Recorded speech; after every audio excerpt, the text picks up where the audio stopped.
할렐루야, 심정란 목사입니다.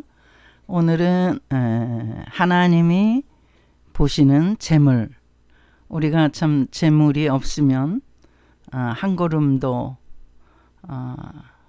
발짝을 뗄 수가 없을 만큼 정말 재물과 돈과 우리 인간 사회는 너무나 밀접한 그런 관계라고 할 수가 있습니다.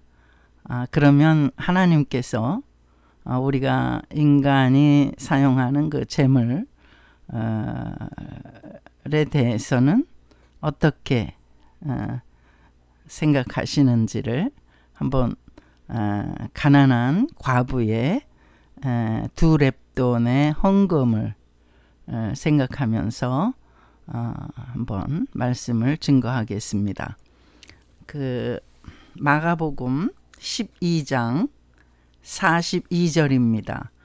한 가난한 과부는 와서 두 렙돈 곧 한 고들란트를 넣는지라. 예수께서 제자들을 불러다가 이르시되 내가 진실로 너희에게 이르노니 이 가난한 과부는 헌금함에 넣는 모든 사람보다 많이 넣었도다. 그들은 다 풍족한 중에서 넣었거니와 이 과부는 그 가난한 중에서 자기의 모든 소유 곧 생활비 전부를 넣었느니라 하시니라. 이렇게 예수님께서 가난한 과부의 헌금에 대해서 말씀을 주시는 것입니다. 41절이 시작인데 한번 제가 41절 읽어드리겠습니다. 예수께서 헌금함을 대하여 앉으사 무리가 어떻게 헌금함에 돈 넣는가를 보실세. 여러 부자는 많이 넣는데, 지금 오늘 제가 말씀드릴 것은 헌금에 대한 말씀은 아닙니다. 하나님께서 우리가 사용하는 정말 너무나 필요한 그 물질에 대해서 하나님의 관점은 어떠신가 우리가 좀 알아야 할 필요가 있을 것 같습니다. 우리나라가 이제 6.25 전쟁 6.25 동란이 끝나고 휴전을 하는 1953년도에 세계에서 두 번째로 빈민국으로 그렇게 판명이 났었습니다. 그 아프리카의 뭐 기닌가 어디 나라 다음으로 대한민국이 두 번째로 가난한 나라로 그렇게 이제 유엔에서 보고를 받고 유엔의 몇몇 사람들이 1953년도에 휴전을 하자마자 원조를 하기 위해서 우리나라를 방문하게 되었답니다. 그래서 이제 우리나라 사정을 보고 또 다른 나라에도 원조를 해야 되니까 얼마만큼 원조를 해야 될 것인가를 이제 그 경중을 따지기 위해서 그 대표자들이 오게 되었는데, 그런데 이제 그 대표자들이 그저 잠깐 몇 시간 머물다가 가면은 물론 뭐 그 전쟁으로 인해서 폐허가 된 그 상황만 봐도 벌써 참담할 거지만은 그래도 이제 그들은 이제 지방도 다니고 이렇게 몇몇 군데를 시찰하게 되어서 묵게 되었답니다. 그렇게 이제 몇 날 며칠 묵게 될 때 이제 주일날 그 토요일 주일 이렇게 그들이 그 등산을 하게 되는 때가 있었는데, 우리나라는 특히 얕은 산들이 많잖아요. 그래서 그 산을 등산하는 이제 그 사람들이 등산을 하게 되었는데, 그 산 위에서 한 산 중턱쯤 그 산 기슭에서 막 무슨 웅얼웅얼 하는 사람의 소리가 들렸답니다. 그래서 한국 사람들에게 그 이제 통역을 하는 한국 사람들에게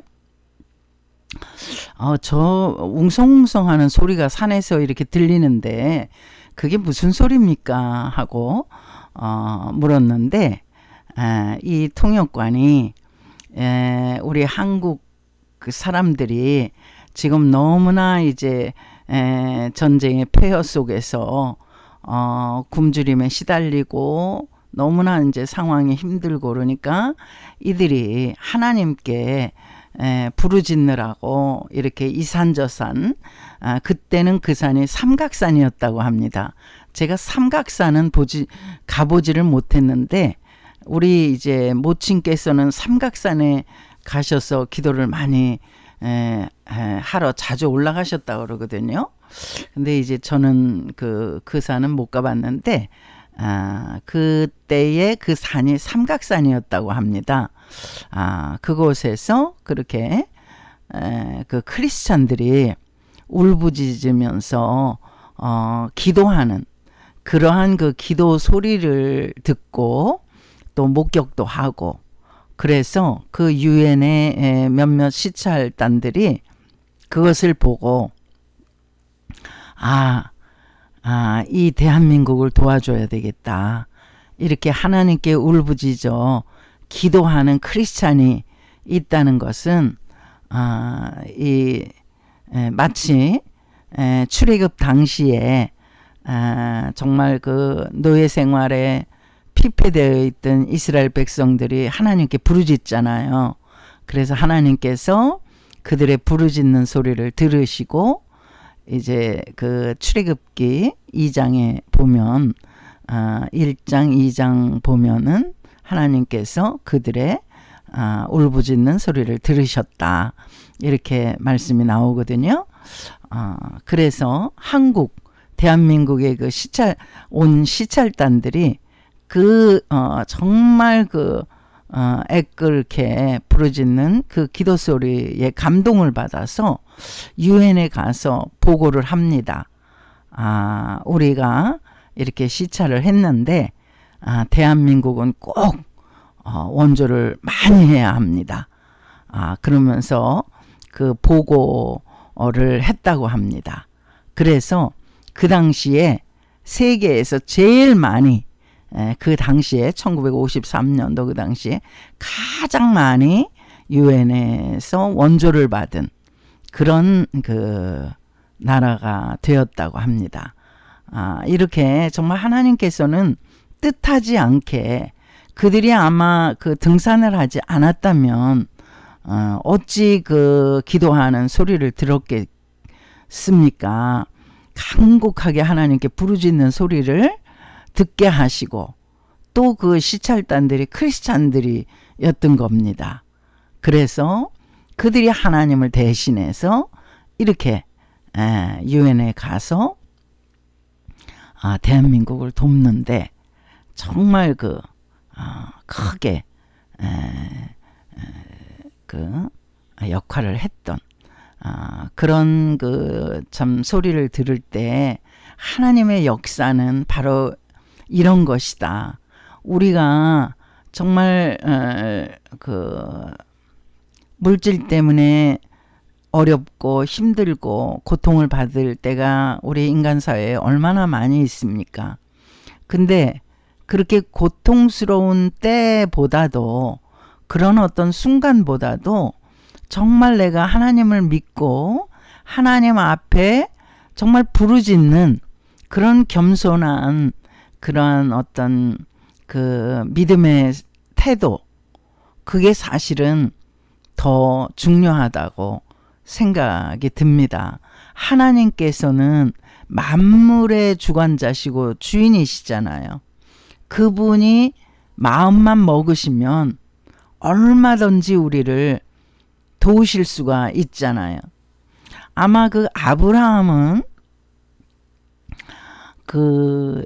자기네들이 살던 갈대아 우르가 고향인데 그쪽에서 이렇게 가나안으로 건너올 때 아마 정말 가난한 그러한 방랑자요 나그네가 아니었을까 싶습니다. 뭐 그 상당히 먼 거리를 개나리 보따리를 싸들고 이렇게 하나님이 지시하시는 땅으로 찾아서 오느라고 그 먼 그 어떤 그 거리를 짐을 많이 챙길 수가 없잖아요. 무슨 자동차나 비행기에 실을 수 있는 것도 아니었죠. 기껏해야 낙타, 말, 짐승의 등에다가 실은 것에 불과하잖아요. 참 가난한 그런 여정이었을 것입니다.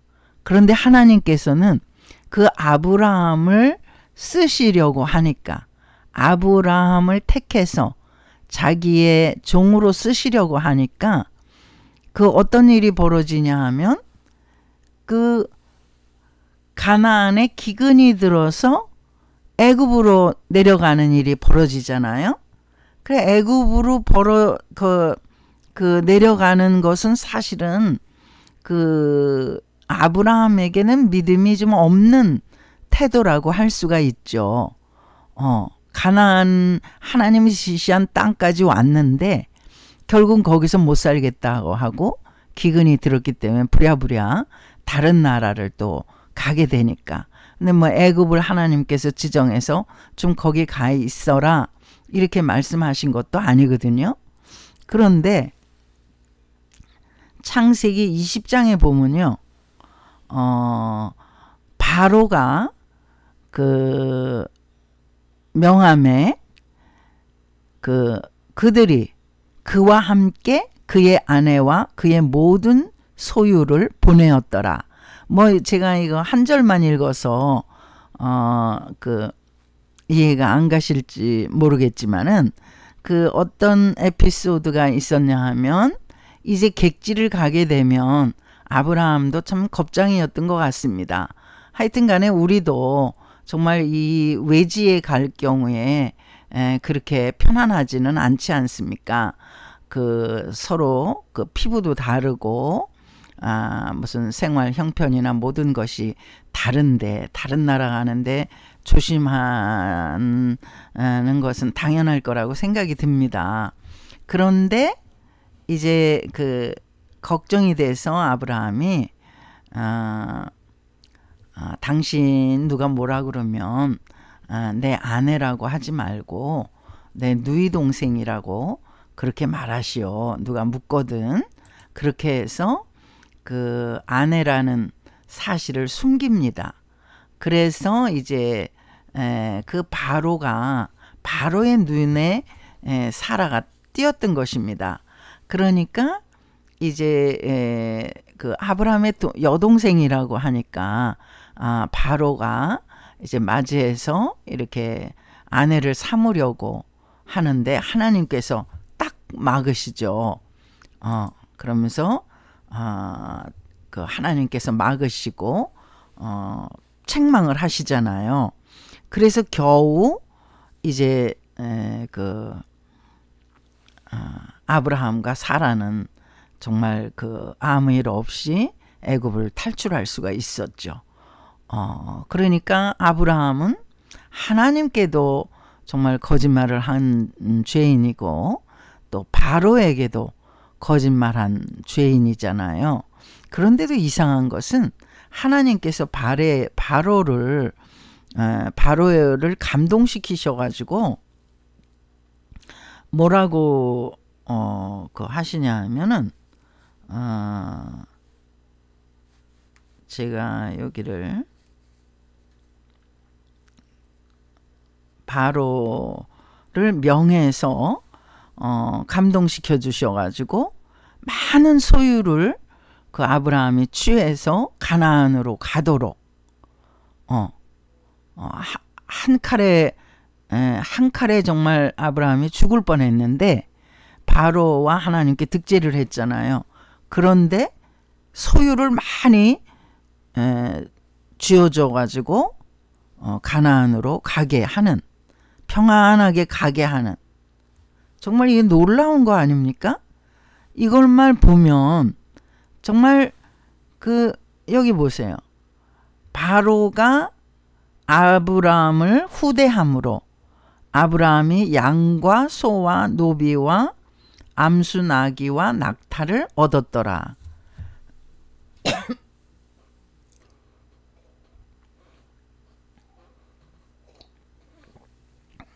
놀랍지 않습니까?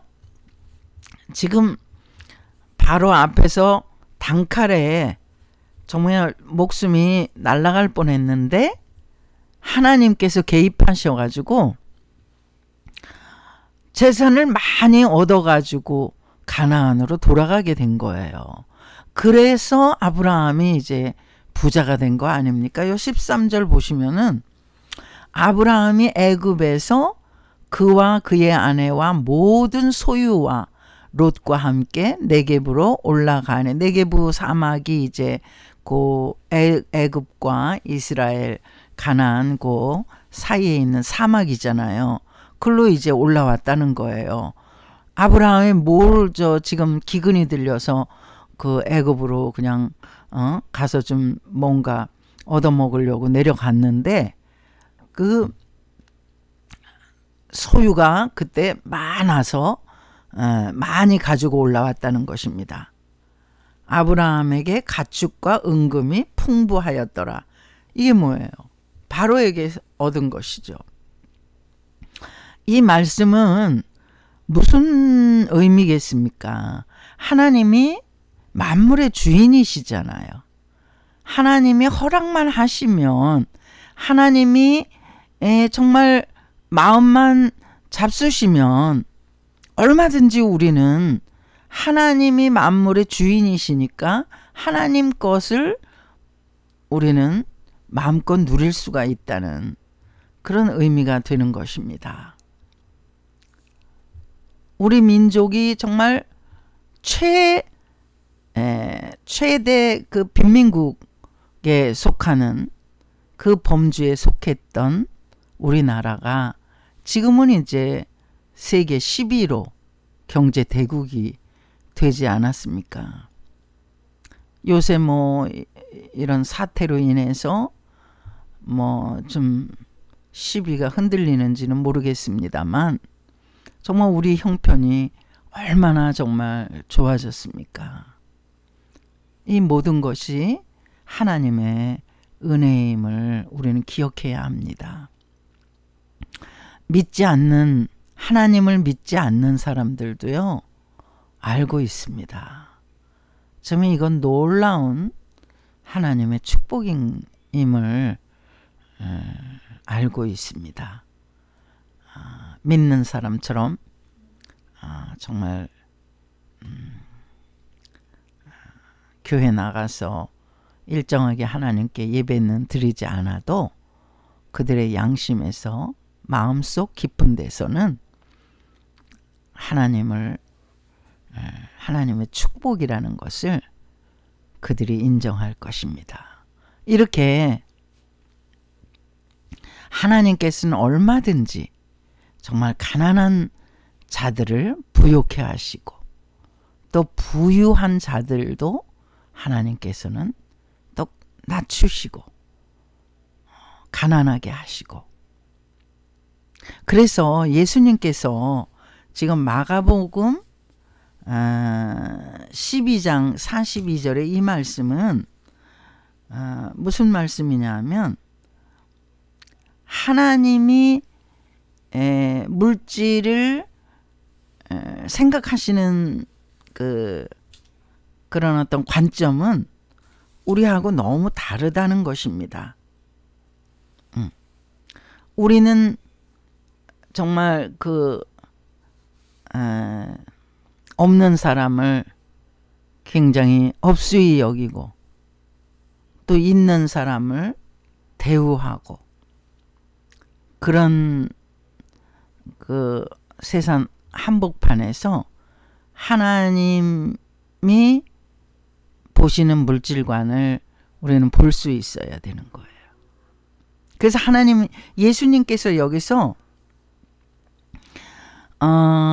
이 가난한 과부의 헌금하는 태도, 헌금하는 모습을 보시고 그가 그 헌금함에 넣은 그 물질의 양, 어떤 작은 거, 뭐 그런 거에 예수님께서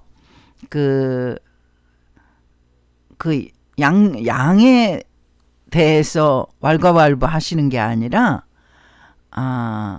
그 상황에 맞는 그 상황에 처해 있는 그 여인의 믿음을 보시는 거라고 할 수가 있습니다. 여기 한 가난한 과부는 두렙돈, 아주 작은 돈이죠.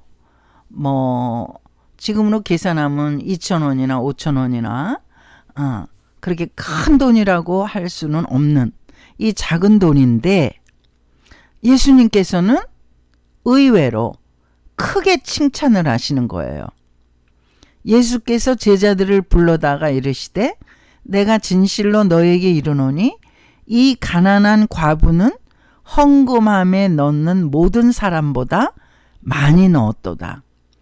그러니까 이 과부가 넣은 그 물질이라는 것은 정말 무시해도 될 만하게 얼마나 작은 것이라는 것을 알 수가 있는데, 예수님께서는 오히려 그 물질보다 여인의 믿음을 칭찬하신 거죠. 우리는 그 물질의 양을 따라서 그 사람을 평가하지 않습니까? 근데 예수님은 만물의 주인이시기 때문에 그 물질의 크고 작은 것은 별로 그분에게는 눈에 들어오지 않으시는 거예요. 왜? 그분은 모든 만물의 주인이시기 때문에 주님께서 주시고자 하시면 지금이라도 얼마든지 이 가난한 과부를 부자로 만드실 수가 있는 분이고, 지금 부자라고 떵떵거리는 그런 교만한 사람들도 얼마든지 가난하게 하실 수 있는 그러한 그 물질의 주인이시기 때문에 우리는 내가 취한 물질은 영원히 내 것이라고 그렇게 이제 생각을 하지 않습니까? 그런데 그렇지 않다는 거예요. 내가 가진 물질도 다 주님 것이라는 겁니다. 말씀에 의하면 저는 동의합니다. 주님은 내가 가진 것, 너가 가진 것, 누구든지 인간이 가진 건 다 주님의 것이라는 것입니다. 주님의 것을 주님께서 자기가 취하시겠다고 해도 우리는 할 말이 없는 거예요. 또 주님께서 또 주님의 뜻대로 나를 부유하게 하시고 가난한 나를 부자로 만드시는 것도 주님의 마음이고 주님의 뜻이잖아요. 그러니까 감사하는 거죠. 누가 뭐라고 할 수가 있겠습니까? 아까 아브라함처럼 정말 그는 애굽에 가서 무슨 착한 일, 선한 일 한 게 없잖아요. 지금 오히려 자기 생명이 위태로워지니까 아내도 아내라고 하지도 못하고 누이 동생이라고 하고, 그거는 하나님께도 범죄한 거잖아요. 거짓말이니까. 그리고 하나님이 지정하신 가나안을 떠난 것도 사실은 하나님께 득죄한 거 아니겠습니까?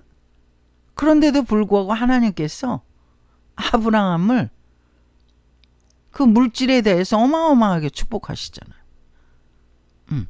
자기가 뭐 이마에 땀이 흐르지도 않았잖아요.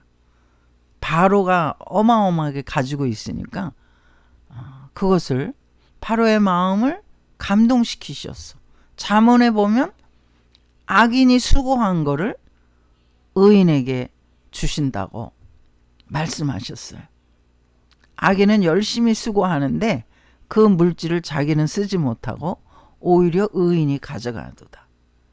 그건 무슨 말이냐 하면 하나님께서 자기 뜻대로 주시고자 하는 자들에게 물질을 허락해 주신다는 거예요.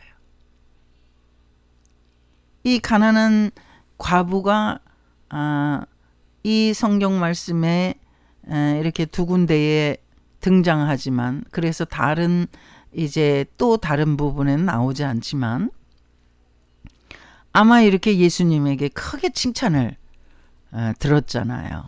그가 굶주림이 없었을 것 같습니다. 우리 주님의 만물의 주인이시기 때문에 이 가난한 여인을 계속 가난하게 이 땅에서 살게 두셨겠습니까? 이렇게 칭찬하셨는데 자기 거를 다 드렸다고 그러는 거예요. 그 물질이 비록 적은 거지만 그가 주님을 사랑하는 마음으로, 교회를 사랑하는 마음으로 그가 정말 진심을 다해서 헌금을 했다는 거죠. 하나님의 그 중심을 보신 거죠. 그러니까 그 어떤 외형을 보시는 게 아니라. 그래서 우리가 헌금 생활을 할 때에도 정말 믿음이 연합하지 않으면 그거는 뭐 들이나 마나한 거잖아요. 제가 그래서 성경 공부할 때도 그 마음에 그 우러나지 않는 것은 그건 뭐 드려도 주님이 받으시는 그런 헌금이 아니니까, 그렇게 아깝고 너무나 아까우면 차라리 그냥 주님, 제가 그 너무나 아깝습니다. 물질이 많이 필요하고 여기 이것도 해야 되고 저것도 해야 되고 너무 많이 물질이 필요한데, 그래서 헌금하는 것이 너무 아깝고 죄송하지만 정말 드릴 게 없습니다. 이렇게 이제 고백하시는 거죠. 고백하시고 안 하셔도 되는 거예요. 헌금을 안 한다고 구원을 못 받는 건 절대 아닙니다. 우리가 그 믿음으로 구원을 받는 것이거든요. 예수 그리스도를 나의 구세주로 나의 죄를 가져가신 주님으로 고백하면 구원받는 거예요. 믿음으로 구원받는 거예요. 헌금으로 구원받는 게 아니거든요. 우리가 인생 살다 보면 정말 물질에 힘들 때가 많이 있지 않습니까? 그럴 때 솔직하게 하나님께 고백하는 거예요. 주님, 내가 이렇게 믿음이 연합이 되지 않아서 정말 물질 드리는 것이 아깝습니다. 그러면 주님께서 책망하지 않으셔요. 아우, 너 믿음이 없구나. 너 이렇게 나한테 인색하면 되겠니?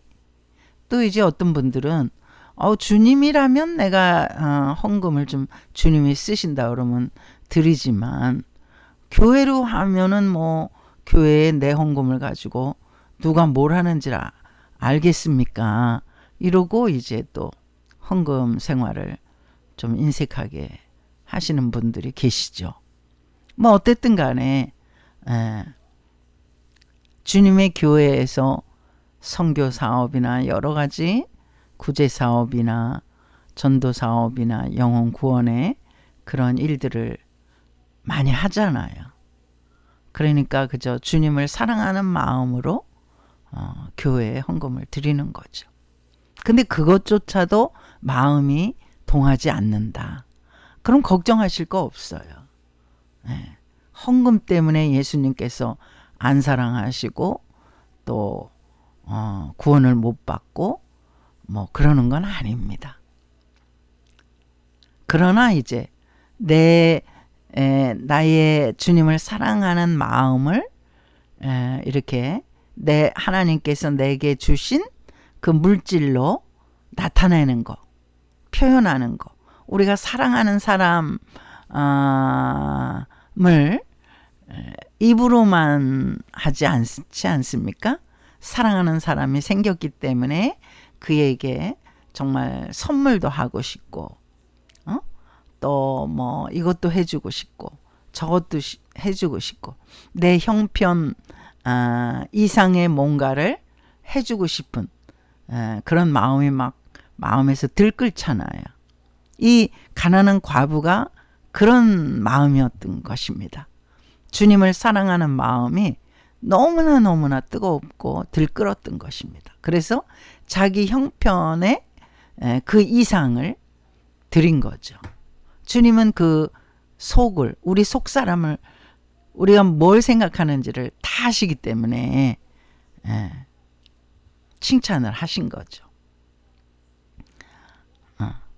다른 어떤 사람, 다른 어떤 부유한 사람의 헌금보다도 이 가난해서 정말 그들이 내는 헌금에 비하면 정말 비교도 할 수 없을 정도로 작은 물질인데도 예수님께서는 크게 칭찬을 하시고 이 여인을 본받을 것을 말씀하시잖아요. 우리가 그 가난한 것은 정말 부끄러운 것이 아닙니다. 가난한 것은 부끄럽지 않지만 정말 이 가난한 문제를 하나님께 가지고 나가서 사정하고 정말 하나님께 도움을 청하고 기도하지 못한 것이, 그것이 더 부끄러운 일이라고 할 수가 있습니다. 왜냐하면 천지 만물이 다 주님 것이고 하나님 것이기 때문에 우리는 얼마든지 가난의 문제를 해결할 수 있다는 거예요.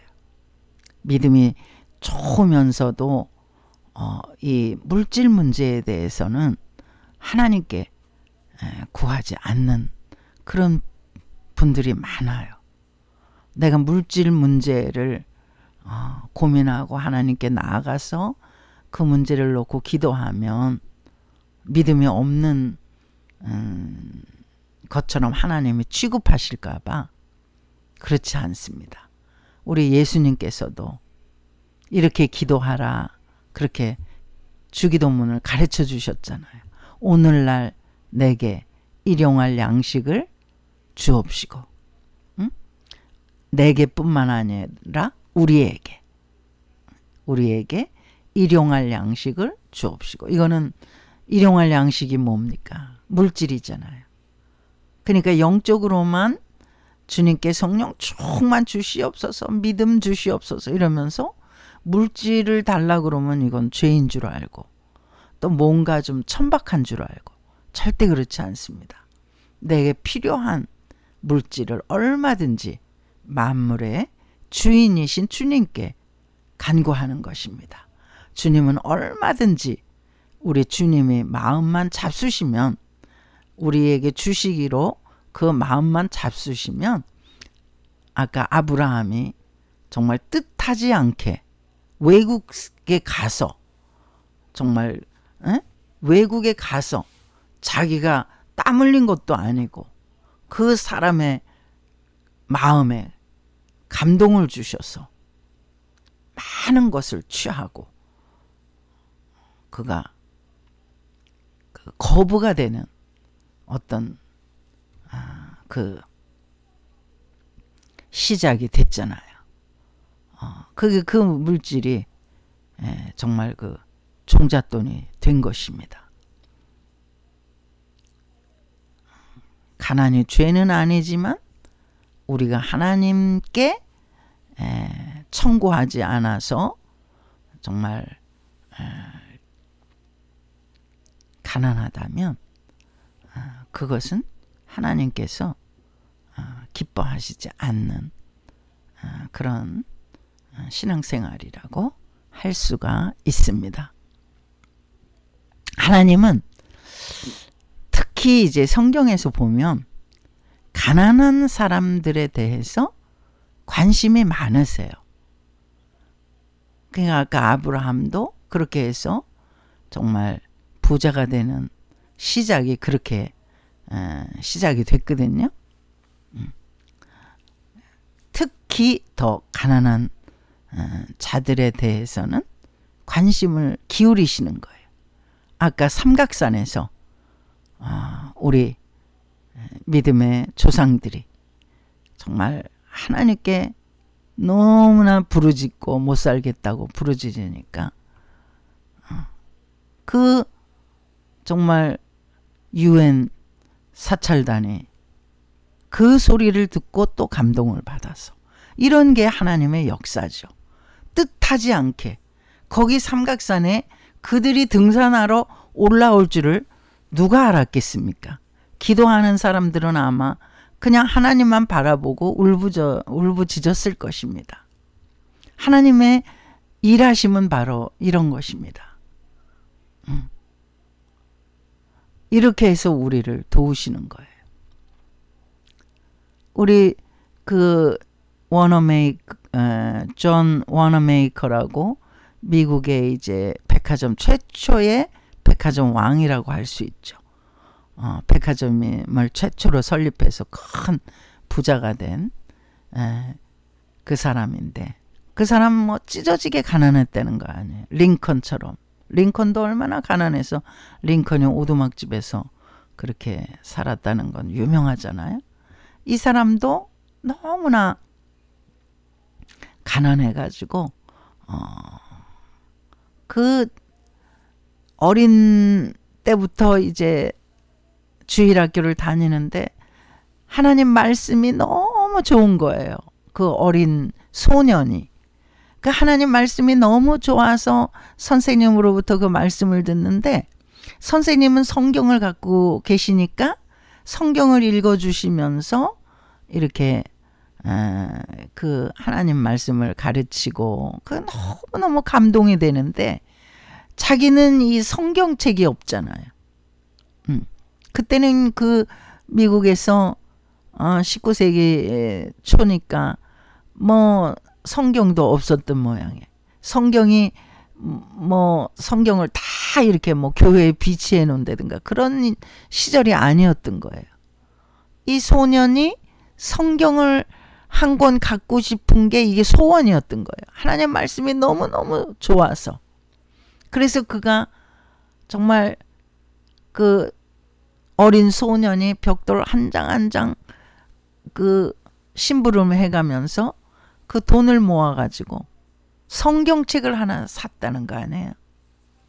응? 그 어린 그 손으로 그 알바를 해가지고.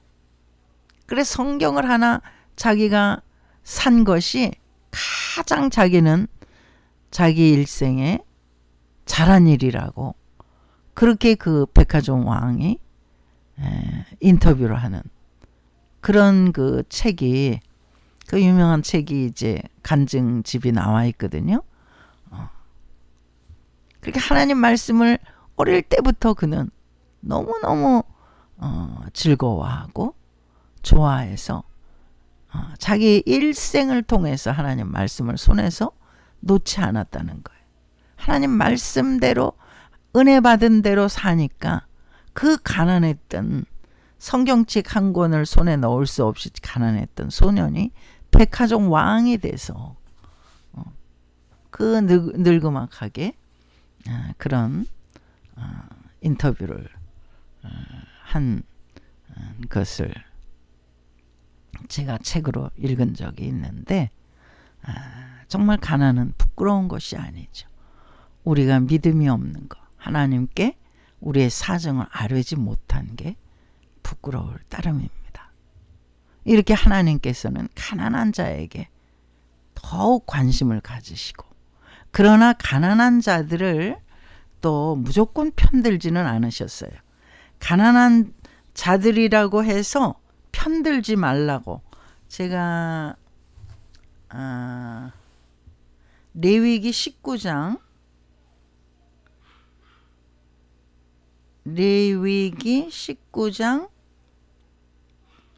15절 말씀을 한번 읽어드릴게요. 너희는 재판할 때에 불의를 행하지 말며 가난한 자의 편을 들지 말며 세력 있는 자라고 두둔하지 말고 공의로 사람을 재판할지며. 이게 이제 재판에 관한 그 문제를 하나님 말씀하시면서, 이제 하나님은 가난한 자에게 관심을 기울이시는 분이잖아요. 보아스 때도 그 나오미와 룻이 정말 빈털터리로 베들레헴 고향으로 돌아가잖아요. 얼마나 처량하고 눈물 나는 귀향입니까? 그럴 때 이 정말 예수님 같은 마음을 가진 보아스가 룻이 곡식을 많이 가져가도록 이삭을 좀 그 인부들에게 그러잖아요. 이삭을 좀 많이 뽑아서 땅에다가 버리라고. 그 소녀가 줍도록. 그러니까 참 보아스가 얼마나 마음이 고운 사람입니까? 이런 마음이 바로 하나님의 마음이고 예수님의 마음이죠. 그런데 그렇다고 해서 가난한 자라고 무조건 편들지 말아라. 가난한 자에게도 불의가 있고 가난한 자에게도 악의가 있다는 것입니다. 그러니까 우리 사람은 다 죄인이잖아요. 부자든 가난한 사람이든 다 죄인이기 때문에 제가 이제 어느 교회에 그 굉장히 그 하우스 교구를 맡은 적이 있는데 그때 이제 교회가 좀 큰 교회이기 때문에 1년에 몇 차례씩 쌀이 많이 이렇게 나왔어요. 그래서 이제 그 형편을 봐가지고 그 쌀을 한 20kg씩을 제가 배달을 한 적이 있는데 제 차 트렁크에 잔뜩 실어가지고 그래서 제가 맡은 교구에 이제 찾아다니면서 이렇게 한 포씩 나눠드린 그런 기억이 나는데 그 이제 어려운 교구라서 이제 가능하면 그 쌀을 많은 사람들이 혜택을 받으면 참 좋겠다는 마음이 교역자에게는 있잖아요. 그런데 거기서도 그 욕심을 부리는 분들이 있더라고요. 받았는데도 또 받으려고 하는. 그 사람이 받았기 때문에 다른 사람은 또 못 받을 수가 있잖아요. 그런데 그런 모습 보고 참 안타까운 마음이 들었습니다. 그 도스토옙스키를 제가 참 좋아하는데 도스토옙스키의 초기 작품 가난한 사람들이라는 아주 작은 짧은 소설이 있어요. 아주 주인공들이 다 가난한 사람들인데 얼마나 참 서로 돕고 서로 위하면서 사는 아주 그 마음이 따뜻해지는 소설이거든요. 그 이제 처음 처녀작으로 도스토옙스키가 본격적인 소설을 쓰기 전에 뭐 죄아벌이나 여러 가지 까라마조프 형제들이나 뭐 많잖아요. 근데 이제 그렇게 본격적인 소설을 쓰기 전에 그가 이제 그렇게 습작으로 가난한 사람들이라는 짧은 소설을 썼는데 또 그 도스토옙스키는 그 소설을 쓰면서 어디에 가장 크게 영향을 받았냐 하면 프랑스의 작가인 발작이라고 있거든요. 발자크의 그 의제니 그랑데라는 그 또 소설이 있습니다. 의제니 그랑데가 여자 이름인데 아주 더 짧은 소설이에요.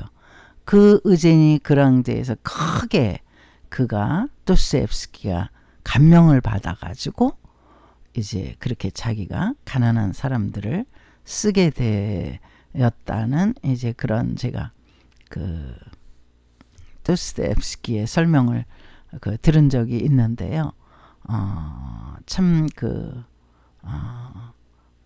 여러분도 기회가 되시면은 그 의제니 그랑데나 가난한 사람들이 다 굉장히 짧은 소설이고 그런데 우리가 정말 굉장히 간단한 그런 짧은 소설이면서도 엄청 크게 와닿는 그런 게 있잖아요. 오헨리의 뭐 마지막 잎새 같은 거 굉장히 그 짧은 숏스토리인데 아주 크게 와닿잖아요. 크리스마스 선물 같은 거 정말 아내는 그 정말 치렁치렁한 그 멋있는 금발을 잘라서 남편의 시계줄을 사고